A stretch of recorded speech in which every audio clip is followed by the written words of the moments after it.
Hello, everyone. I'm excited to be here today with you with Nick Lechnir. Nick is an author, speaker, educator, and founder of the Leapfrogging Success. Nick and I crossed paths here a couple years back, and we have a great deal in common. And every time I get together with him, I thoroughly enjoy the conversation. So today, you're going to have the opportunity to sit in and hear some of Nick's thoughts and some of the great things he's working on, and really look forward to sharing and spending this time again with him, and the more the merrier. So good to see you, Nick. Hope the life finds you well. I know that there's some snow in my area this morning, and did you get some as well? Absolutely. We had some very wet, heavy snow in the southeast portion of Minnesota in the nation right now, and the trees are hanging heavy with loads of very wet, heavy snow. And it looks like a winter wonderland out there, but I'm not complaining because I don't really have to drive anywhere. I work from home, so it's nice to be able to be in my office and be able to do my work without risking your neck out there on the icy or slippery streets. I hear you. No, I was fortunate to get out this morning too, and just ran with my son. He had the day off of school, so we got to get a morning run. Have a hard time keeping up with him, but it was fun anyways. It's same here with me too. I can't even keep up with my daughters anymore. They're the only ones left in my house as far as minors. I have a grown adult children who are doing their own thing and running their own races, and we hardly get a chance to connect anymore. But they have busy lives. I have busy life, and whenever I can get out, and I either run with my wife or run by myself. So there's some great things in solitude as well when you're running, and you kind of just feel in the moment. And I'm enjoying even running in the winter. I hear you. No, there's something to be said about that. Just to be outside and in nature. So, Right. and I know a lot of what you speak about, and that plays a role in all the different areas that you spend time in, as far as work and pleasure. So, I was going to first ask a little bit if you would share some of the things. I know that Toastmasters was a big part of your growth in regards to stepping into overcoming some of the challenges that you were confronted with, and becoming so interested and so driven to share ways to communicate better. And that's really that's where the growth of your company, Leapfrogging Success, stem from, or am I incorrect in saying that? No, that's pretty accurate. So I joined Toastmasters about 6 years ago, and it was really in a response to a life-changing and altering event in my life where my mother died, and at that point, both my parents were gone, and I felt lost and alone because I couldn't communicate with my parents anymore. And I noticed that there was this void in my life where I had not taken opportunities where I had a chance to communicate well. And I at some point, or maybe several points in my life, I let my introversion and my, I guess, highly technical nature in working in information technology to basically kind of take over my life and not be able to communicate as well as I could about topics that I really care about. It stems from a bunch of different things, but it's a lot of taking an inventory of the past and finding out where you missed opportunities along the way, where you could have excelled in not just communication, but in getting job opportunities, or just taking opportunities to build closer connections in life. And I think I missed out on a lot of that when I was younger. And it just took the death of my mother to try to snap me back into a frame of mind where I wanted to take a look at that part of my life, where I wanted to look at how I could communicate better. So Toastmasters was a big, big thing. It kind of served as a twofold purpose. Number one was just to get over my really intense fear of public speaking and doing presentations in general, or just speaking up in a team meeting at work.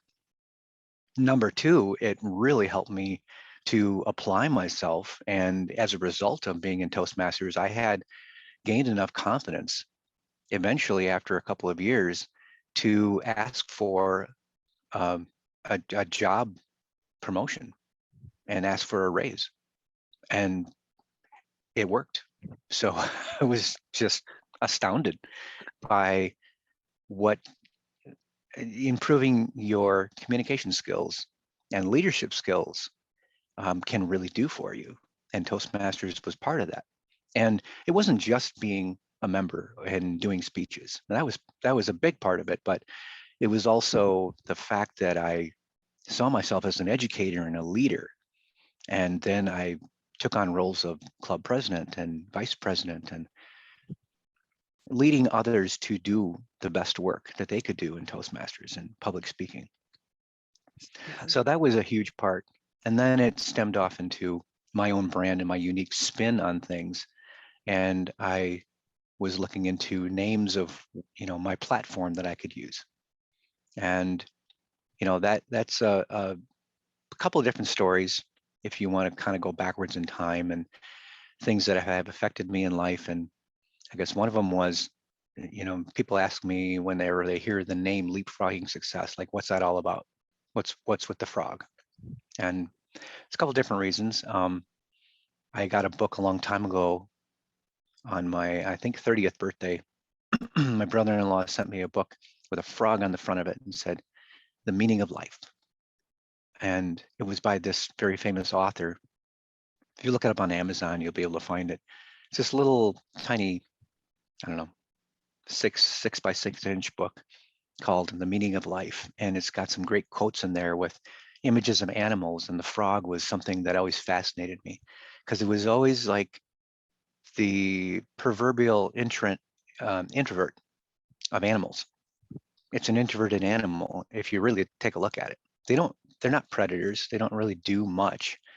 They kind of hang out at ponds and, they hang out in the weeds and the weeds of the pond and marshes and things. And they're real subtle about what they do and don't really make any big waves in life. And when they see their opportunities, this big tongue just shoots out of their mouth and they grab a fly or whatever, or a dragonfly. And that's kind of the point I wanted to make, is that the frog is there, but don't underestimate his power. When he needs to attack, he will. He'll jump to action and he'll attack when he needs to. That's kind of like how I am. And I like how a lot of introverts are. They're kind of like waiting for their moments. Sometimes they miss them, sometimes they don't. But that's what the frog's all about. And when I chose the name leapfrogging, that's also a business term as well. So in organizational management and economics and business, there's a term called leapfrogging, and it's about commerce and business. And it's really waiting to see your opportunities in business. And what you do is you make small steps to improve or get ahead with your business, make small changes. But then when you see a large opportunity for growth, you have to jump over the competition. So that's really the basic, and there's a lot more to it. It's an actual theory that they go into a lot of detail about, these business professors and everything. But that's really the gist of it, is that you wait for your opportunities, you make small steps for improvement in business, and then you leapfrog over the competition. That's kind of like the same style as what a frog would do too. They take their little moments and they kind of exist, but they're not really out there, not really seen very much. And then when they have their opportunities, you should jump at your opportunities. And of course, I wanted everything to be a success. So if you're going to be doing public speaking or presentations or communicating well, you have to get a success mindset. And that's really kind of how it all formed together. I love that. Yeah, no, I never got the full picture, but that makes a lot of sense. And it's, the frog is ready to go. And if he's, if that fly comes by, it's going to go after that thing. But just, I think a lot of people can relate to what you're talking about, and the fact that it may take something to spur you to move in the direction of where you've maybe known in the back of your mind, yeah, I need to do this, but it just there wasn't enough motivation. and it, took the loss of a loved one to be able to move that way. But it can make such a big difference to be able to speak the words to others, or ask. If you don't ask, you're not going to receive. And It's absolutely right. It's Probably just has something to do also that I've always been kind of a tall, gangly sort of fellow with large hands and feet, and being an athlete. A frog is a good athlete. So I actually admire frogs because they're such good athletes. So if I can jump to action, it helps me be a more fit individual in the long run anyway. You and I can both relate on that aspect of we're lifelong athletes and we're not ready to give up yet. That's right. You should put singlets together for races and have the leapfrog success. That's a great idea, actually. I'll join your team and we'll go out there and try to leapfrog some people. Right. Maybe not the teeny boppers, but well, the old no, the middle like agers. us. Let's target the middle agers. Right. Show them that life's not over if you're not the top edge athlete anymore. You don't have to be world class anymore. That's right. You can just get out there and just enjoy yourself. If you enjoy running, you enjoy fitness and strength training and exercise, biking, whatever it is, walking, hiking.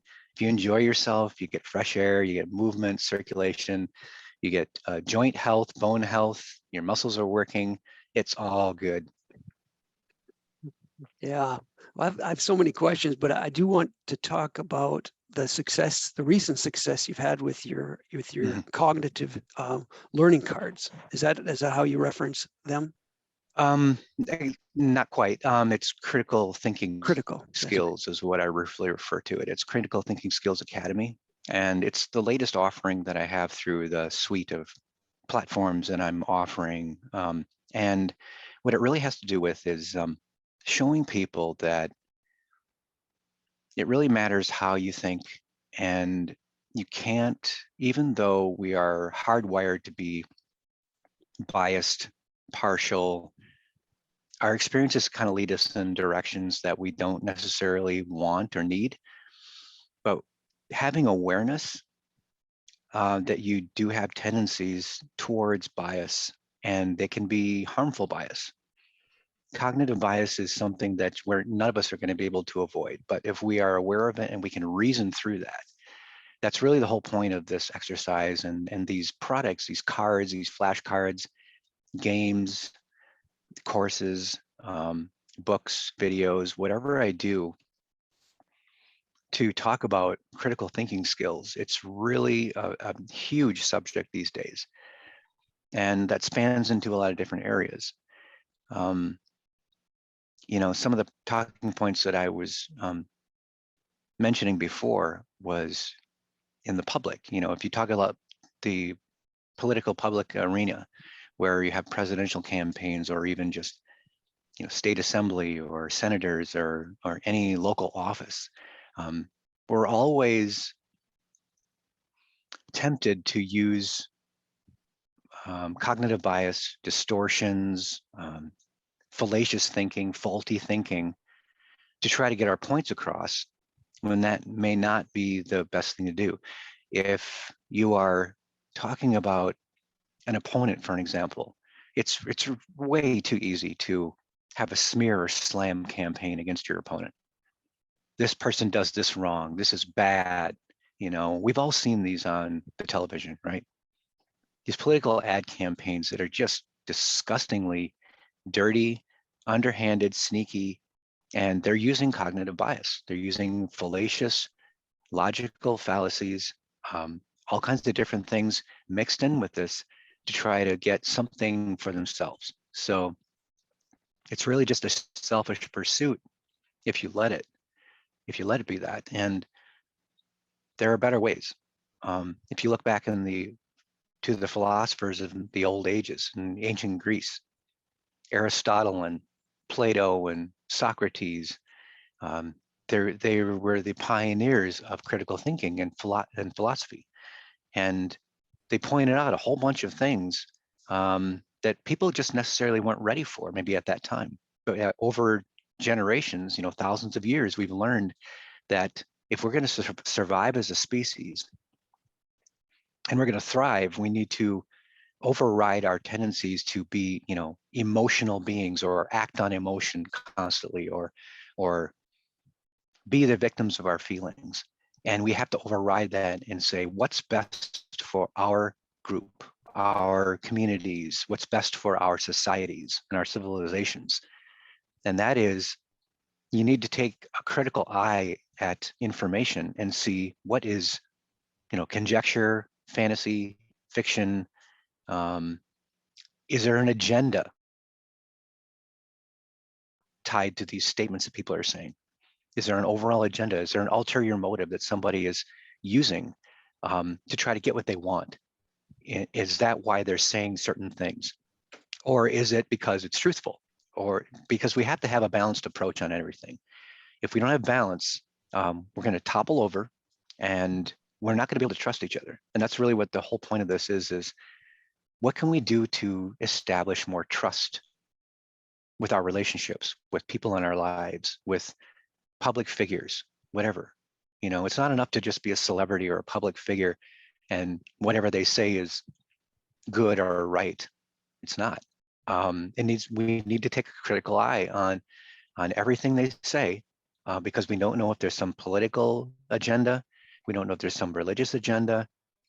We can't necessarily trust commercial advertisers and people who sell products because they're motivated by, and you can clip this out later if you want to. I'll repeat what I said. Commercial advertisers are motivated by profit. We all know that. We live in a capitalist society. It's no secret. So are we going to let that influence us in negative ways? It's up to us to figure that out. And I'll just kind of pause at that. Yeah.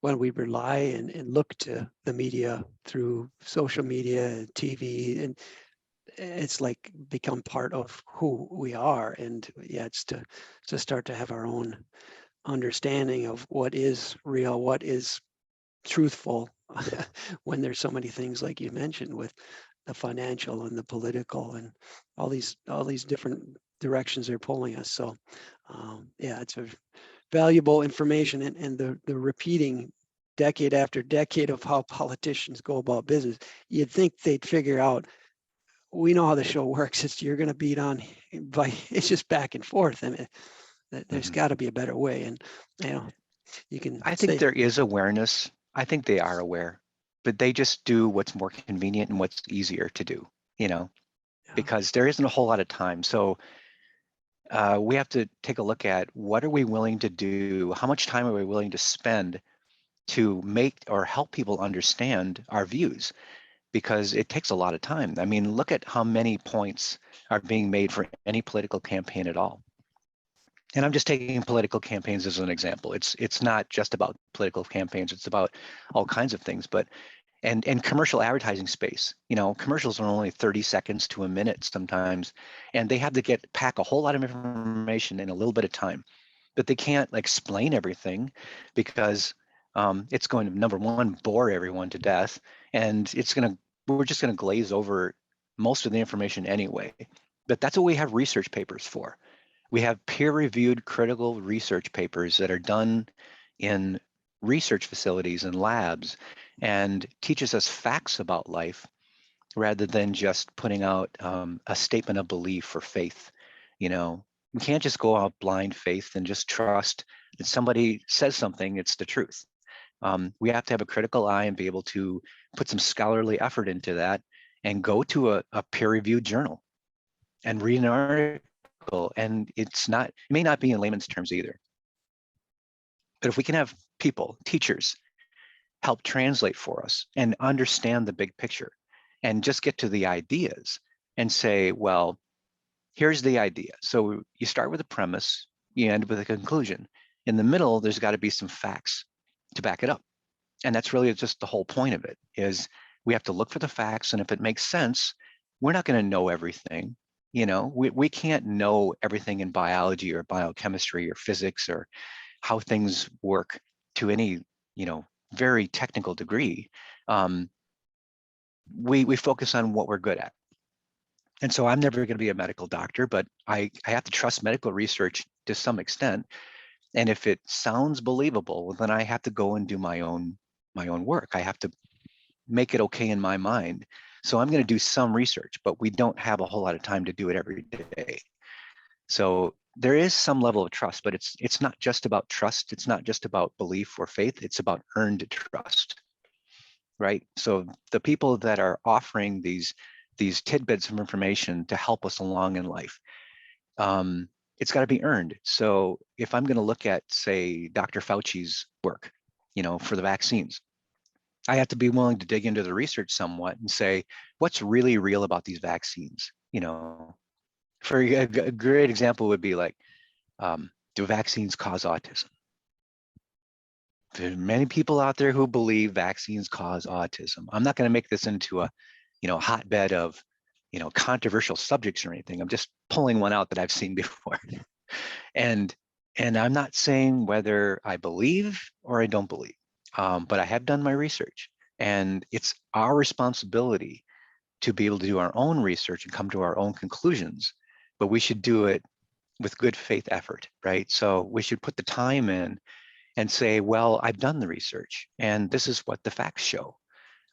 It just seems more likely that this is possible versus this, fringe idea. We could go off into fringe ideas all day long. It doesn't solve anything. It doesn't make it any more true. It's just, it makes us wonder, like, what's going through these people's heads, we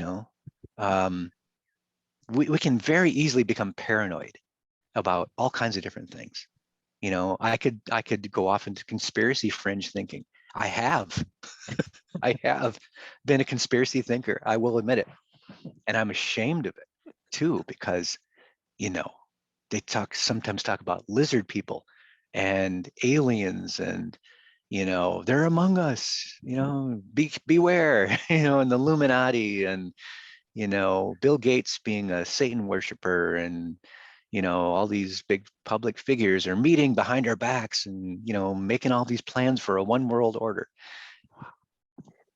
Maybe it's true, very small, tiny chance, but you have to do your research. You have to figure out what's most likely true, and then just kind of build your facts and in support of the real things. It's with any discipline we do. When you go to school and you want to become a PhD in physics, well, then you got to put in the work. You got to put in the hard work and learn the basics, and it's very humbling. You're going to get a lot of things wrong, but we have to be willing to accept when we're wrong and admit, I am wrong about this. I'm going to do better. That's I think what we're lacking a lot of, especially in social media. When you can be a profile, you can be an anonymous profile, put a cartoon picture of yourself up there, put a pseudonym up there. You don't even have to be yourself. And you can go out and you can blast everybody who doesn't agree with you. It's so easy to do that. Put a mask on, go out there, grab somebody who is complete polar opposite of your ideas, and then just go ahead and blast away. Well, what's that going to solve? All the famous social media platforms allow you to do this. Facebook, Twitter, Instagram, Quora, Reddit, other media platforms where you can post things out there, and they don't have to be based on anything. You can just take somebody who is diametrically opposed to what you think, and then you can just downgrade them. And it's really just, it's very tacky, it's childish and immature. Yeah.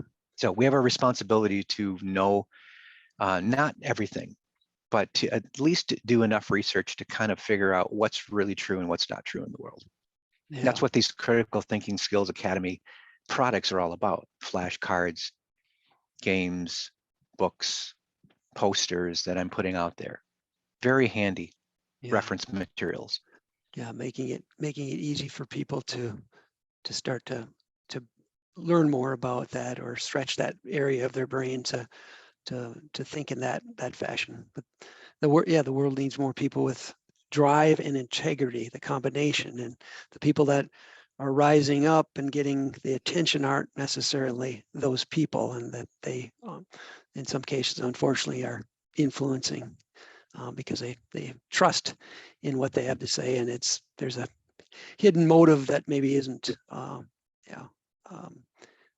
using the moral compass or whatnot. Mm-hmm. So, but no, that's but the cards you have available online through your website, or do you have it Amazon? Yes, Is that how you're moving the that? flashcards and the products are on leapfroggingsuccess.com, and there's a store front. So if you just go to the menu, you should be able to find it in the shop, and they're all laid out there, and it allows you to go through a payment gateway, and the prices are very reasonable compared to many out there.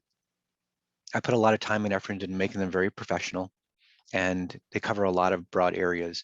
There's a critical thinking basic training course that I offer on the website, and people have many people have signed up for that course. It doesn't cost you anything, just absolutely free, and it goes through a bunch of different modules and walks you through the very basics of how to construct philosophical arguments, show unbiased thinking, and there's lots of great video examples in there, and case scenarios.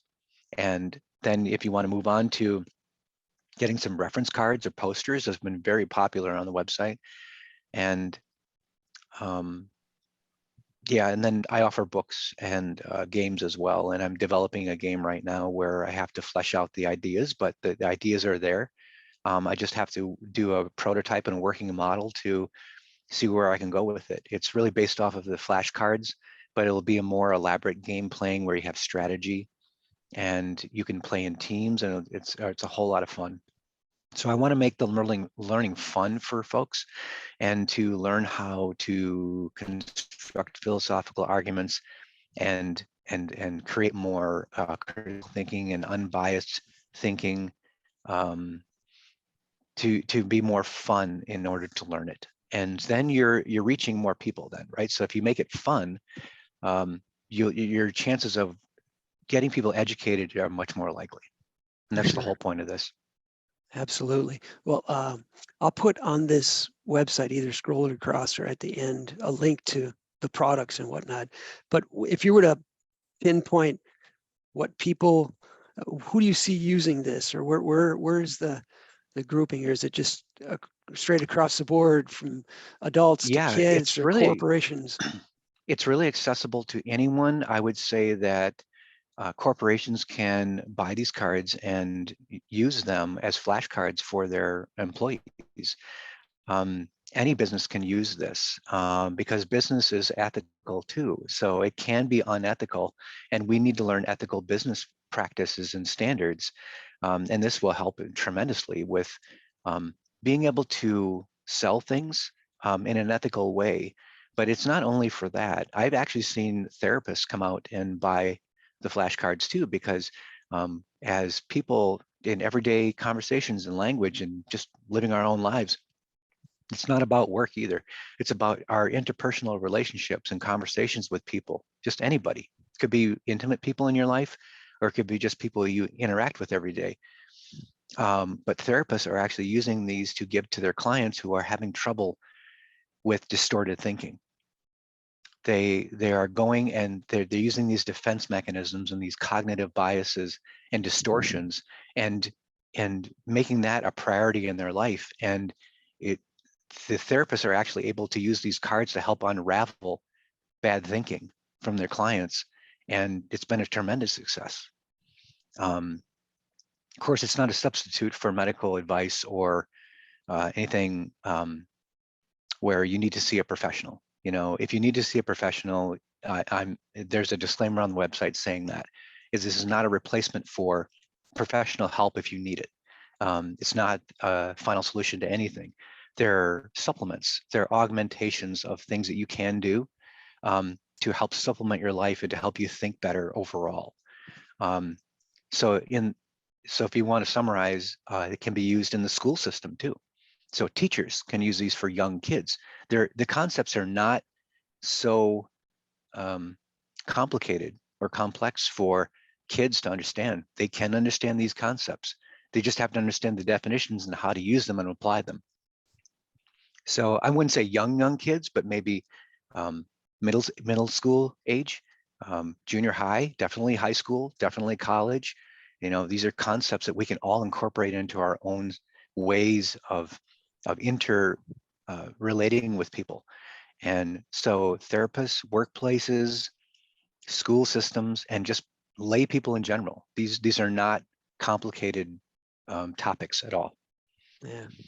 Yeah, that's got to feel rewarding to know that your creation is contributing to helping people in this way. Oh, It's got to be rewarding. yeah, I'm Yeah. elated because it took a while for it to take off, but a lot of that is about imposter syndrome too, which I think a lot of us suffer from. We think we're not good enough to put our expertise out there because we somehow think that we're a fraud, that we're copying, others that have done it already, and it's bull crap. It's not real. I've had to really try to get over that way of thinking too. I put my best effort into these things, and they're similar to other products, but they're not.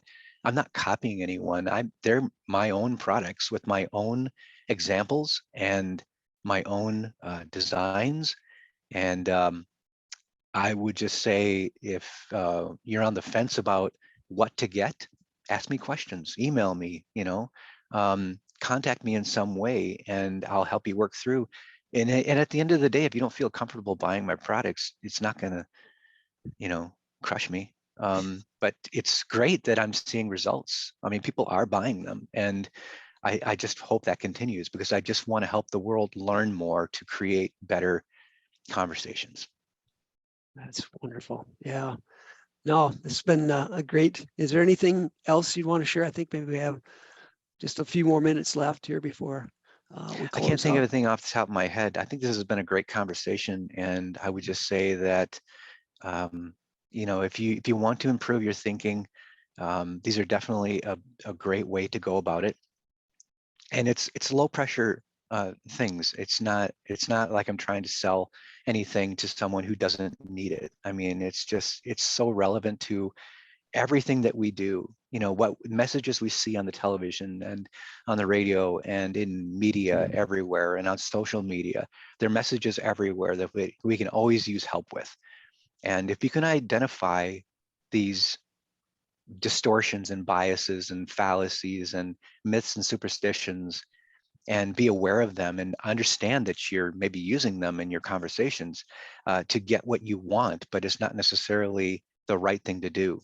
These are a tremendous help for anyone who's wanting to learn more about just the philosophy of life and relationships and communication.